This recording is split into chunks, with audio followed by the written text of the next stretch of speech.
ദുൽഖർ സൽമാൻ നായകനായി തിയേറ്ററിലെത്തിയ ഏറ്റവും പുതിയ പാൻ ഇന്ത്യ തെലുങ്ക് ചിത്രം ലക്കി ഭാസ്കർ ബോക്സ് ഓഫീസിൽ മികച്ച പ്രതികരണം നേടി മുന്നേറുകയാണ്.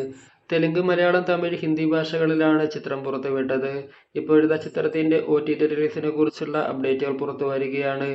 നവംബർ 30 മുതൽ ചിത്രം നെറ്റ്ഫ്ലിക്സിൽ സ്ട്രീമിംഗ് ആരംഭിക്കും എന്നുള്ള റിപ്പോർട്ടുകളാണ് പുറത്തുവരുന്നത്. 30 കോടി രൂപയ്ക്കാണ് ചിത്രത്തിന്റെ OTT സ്ട്രീമിംഗ് അവകാശം നെറ്റ്ഫ്ലിക്സ് സ്വന്തമാക്കിയെന്നും റിപ്പോർട്ടുകൾ പുറത്തുവരുന്നു. പുതുമുഖങ്ങൾക്ക് പ്രാധാന്യം നൽകി ക്രൈം ത്രില്ലറായി തിയേറ്ററിലെത്തിയ ചിത്രമാണല്ലോ കുരുക്ക്. നവാഗതനായ അഭിജിത്ത് നൂറാണിയാണ് ചിത്രത്തിന്റെ സംവിധാനം നിർവഹിച്ചത്. തിയേറ്ററിൽ കാര്യമായി ശ്രദ്ധ നേടാനായില്ലെങ്കിലും OTTയിലൂടെ കൂടുതൽ പ്രേക്ഷകരിലെത്തുകയാണ് ചിത്രം ഇപ്പോൾ. ആമസോൺ പ്രൈം വീഡിയോയിലൂടെയാണ് കുരുക്ക് OTTയിൽ സ്ട്രീമിംഗ് ആരംഭിച്ചിരിക്കുന്നത്. സെക്കൻഡ് ഷോ എന്ന ചിത്രത്തിലൂടെ ശ്രദ്ധേയനായ അനിൽ ആന്റോണിയാണ് കുരുക്കിലെ കേന്ദ്ര കഥാപാത്രമായ CA സാജൻ എന്ന കഥാപാത്രത്തെ അവതരിപ്പിച്ചത്. മഹേഷ് ബാലാജി ശർമ്മ, ബിന്ദു KS, യമുന രാജ്, പ്രീത പ്രദീപ്, മീര നായർ എന്നിവരാണ് ചിത്രത്തിലെ മറ്റ് അഭിനേതാക്കൾ. തലസ്ഥാന നഗരി നടക്കിയ ഒരു ഇരട്ടക്കൊലപാതകത്തിന്റെ കുരുക്കഴിക്കാൻ ശ്രമിക്കുന്ന സമർത്ഥനായ പോലീസ് ഉദ്യോഗസ്ഥന്റെ ഇൻവെസ്റ്റിഗേഷൻ കഥയാണ് ചിത്രം പറയുന്നത്.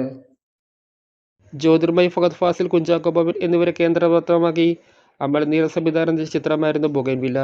ഇപ്പോഴത്തെ ചിത്രത്തിന്റെ OTTയുമായി ബന്ധപ്പെട്ട വിവരങ്ങളാണ് പുറത്തുവരുന്നത്.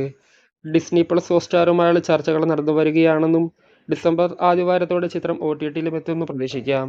ഷറഫുദ്ദീൻ, വീണ നന്ദകുമാർ, ഫ്രിൻഡ ജിനു, നിഷ്താർ ഷെയ്ദ്, ശോഭിത് തിലകൻ, വിജിലേഷ് കരയാട്, ആതിര പട്ടേൽ, വർഷ രമേശ്, ഗീതി സംഗീത, നവീന VM എന്നിവരാണ് ചിത്രത്തിലെ മറ്റ് അഭിനേതാക്കൾ.